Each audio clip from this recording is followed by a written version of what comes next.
Your original hometown dealer, Saida, Trudeau Chrysler Jeep Dodge and Ram. I've been living in Southern Nevada for about the past 20 years, and I've been working for a treatment center, Solutions Recovery, as well as Desert Hope, and we serve over 300 persons every single month, as well as being in private practice. I'm also very active in education of professionals. I actually just did a certifying course where I was the instructor for professionals that come into the Las Vegas Valley from all across the country.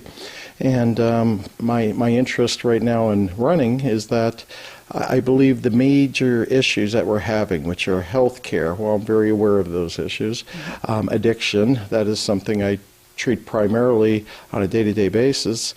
Education, heavily involved in educating as being an educator, and also the fundamental things like our Second Amendment rights. Having been a former law enforcement officer, in fact I was an officer of the year, I'm well aware of arriving on the scene after the crime has been committed and the necessity for people to be able to defend themselves. And so I'm a believer that our framers were brilliant. What they wrote they meant, and we need to leave it alone. People need to have the ability and have the absolute right to defend themselves. You're a Republican? Absolutely. My opponents talk a lot about the problem, and I think everyone knows what the problem is. Also, very generalized ideas of the fixes. I actually have very specific fixes to every problem that we have. In education, in the debate we had a couple weeks ago, I talked about how the simple thing of creating practicum sites at our schools would allow for up to 500 hours of free direct contact by a master's level therapist to address our students. Now, this isn't them teaching our students, this is their availability to assist with students, and it would be a free service costing the district nothing, but the benefits, you couldn't weigh in the amount of money.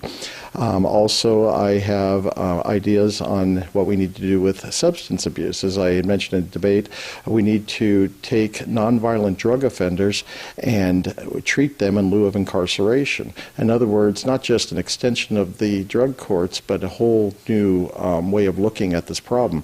Something that I've been dealing with for so long, I have a set of eyes and a perspective that no one else seems to have, and that's probably because I've been dealing with it for so long. I see it for what it really is. And then also things like violence on schools. I have, because of my law enforcement background, very strong ideas and things we could implement that I think everyone would be happy with as far as right to carry. You detail these on your website so people can find out more about you there. Can you tell us where that's at, what the address is? Yes, it's www.doctor spelled out DOCTOR, then letter J, Bradley, BRADLEY.com.